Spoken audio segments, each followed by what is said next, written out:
Israel's military says it has uncovered a network of what it calls terror tunnels connecting the north and south of the Gaza Strip.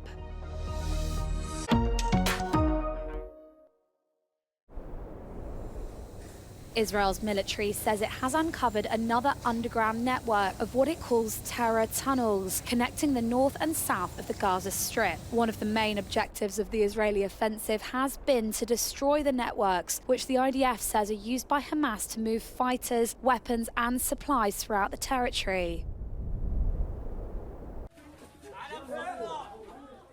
With Israel maintaining its position on an imminent invasion of Rafah in pursuit of Hamas fighters, the Palestine Red Crescent of Society has in the meantime successfully evacuated 24 people from the overwhelmed Al Amal hospital in nearby Khan Yunis. Israel's military has finally presented the war cabinet with a plan for evacuating the population from areas of fighting, despite international calls for it to cancel the operation.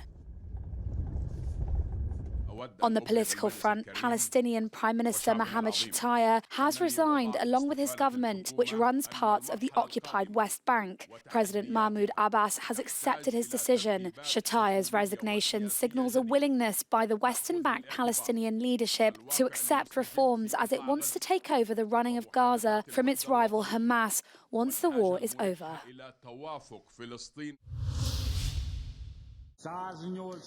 NATO and Sweden have welcomed the long-awaited vote in the Hungarian parliament to ratify Stockholm's bid to join the military alliance. It came as a culmination of months of wrangling by Hungary's allies to convince its nationalist government to lift its block on Sweden's membership. Speaking after the vote in Budapest on Monday, the Swedish Prime Minister Ulf Kristersson hailed a historic day. Sverige lämnar nu 200 år av neutralitet och alliansfrihet bakom oss. Det är ett stort steg. Det ska vi ta på allvar. Jens Stoltenberg, the outgoing NATO Secretary General, said the move, which will see Sweden become the 32nd NATO ally, would make us all stronger and safer. Sweden brings in very capable forces, first-class defense industry. And Sweden spends 2% of GDP on defense. It also demonstrates that NATO's door is open, that President Putin did not succeed in his attempt to close NATO's door.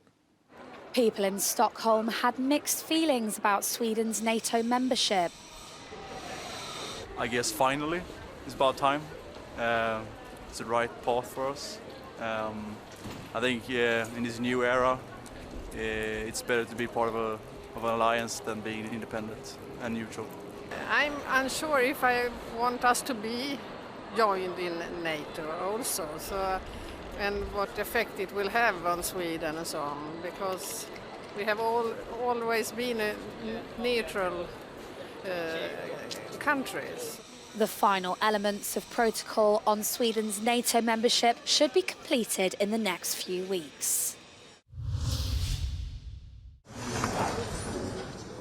French President Emmanuel Macron does not rule out Western troops on the ground in Ukraine in the future. The issue was discussed at a gathering of over 20 European leaders in Paris. The aim, to signal to Russia that support for Kyiv would not waver as the full-scale invasion grinds into a third year. Ukrainian President Volodymyr Zelensky made a video speech calling on the leaders in Paris to ensure that Putin cannot destroy our achievements and cannot expand his aggression to other nations. Several leaders expressed support, including Dutch Prime Minister Mark Rutte, for buying ammunition outside the EU for Ukraine. This is a Czech initiative to ramp up that particular stream of activity, and at the same time we have to work on the air defense system. Ukraine is in urgent need for more rockets, but also for more systems, be it SS-200, SS-300, Patriots and other systems. Tout a été évoqué ce soir de manière très libre et directe. Il n'y a pas de consensus aujourd'hui pour envoyer de manière officielle, assumée et endossée des troupes au sol, mais en dynamique, rien ne doit être exclu. Nous ferons tout ce qu'il faut pour que la Russie ne puisse pas gagner cette guerre. The Paris conference comes after France, Germany and the UK recently signed 10-year bilateral agreements with Ukraine to send a strong signal of long-term backing as Kyiv works to shore up Western support. The Polish government has extended the right to stay and assistance for more than 1 million Ukrainian war refugees, but only until the 30th of June.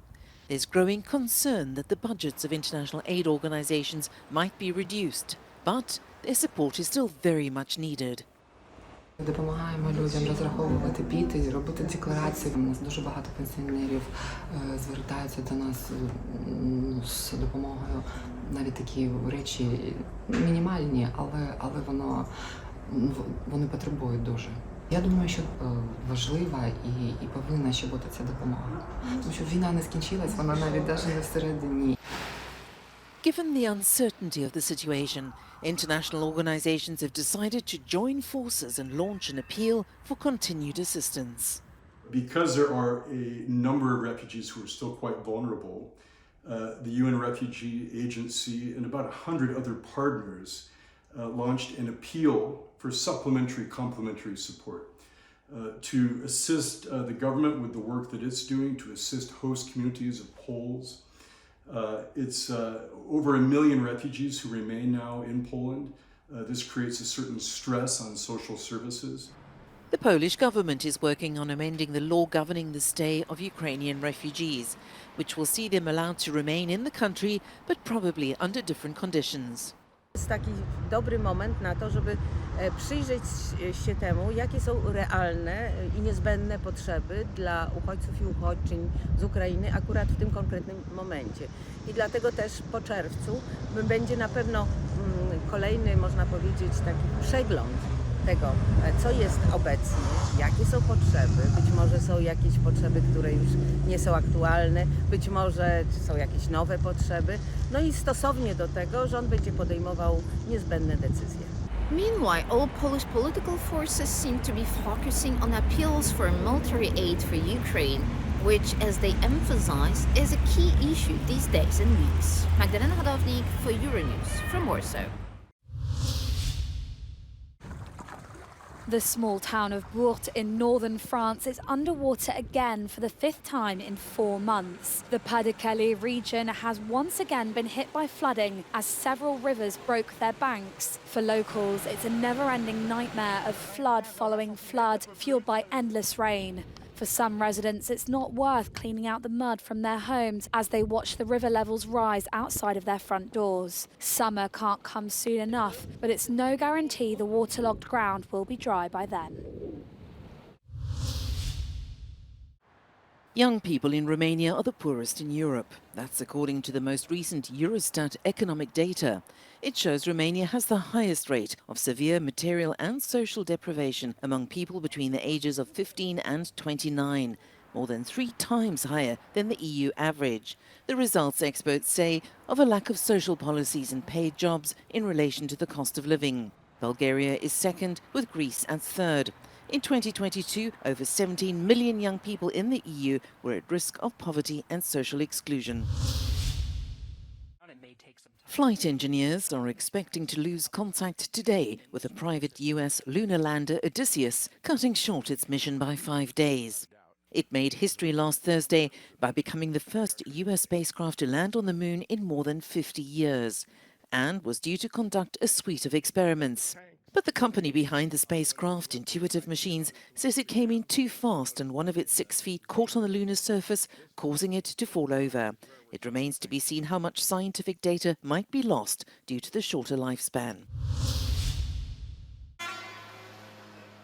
The anger of Europe's farmers continues unabated. Tires burned, straw and tear gas thrown. Nearly 1,000 tractors and even more farmers gathered in Brussels' European quarter on Monday. The Belgian, French, Italian and Dutch producers and breeders are calling for an end to international free trade agreements and a stronger regulation of the European market. Il faut sortir de cette logique néolibérale qui fait que les prix sont beaucoup trop bas et ne couvrent pas nos coûts de production. Donc on veut des prix des prix planchers, des prix qui obligatoirement couvrent nos coûts de production pour qu'on puisse vivre de notre métier. On demande que ce soit inscrit dans la loi européenne que les prix payés aux agriculteurs ne peuvent pas être en dessous de nos coûts de production. L'Espagne l'a fait. Pourquoi est-ce qu'on ne le fait pas au niveau européen? Agricultural protests continue despite announcements made by the European Commission. Last month, it proposed granting an exception from the set-aside obligation. It also proposed to review the rules for products from outside the European Union. Yet, this was insufficient for the protesters.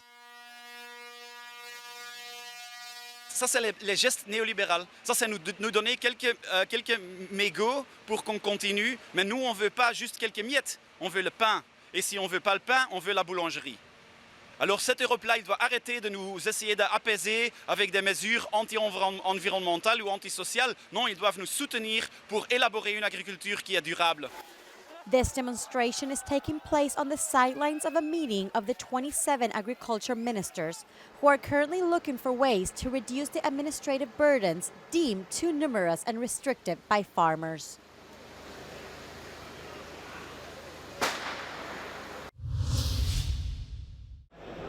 Ambition is sky high at the Mobile World Congress in Barcelona. One of the eye-catching exhibits at the technology event is a scale model of a flying car. The California-based company Aleph Aeronautics is developing the vehicle that they eventually want to have ready for commercial use. They say they have already built 2 working prototypes and aim to start production by the end of 2025. Aleph is one of several companies developing air car prototypes around the world.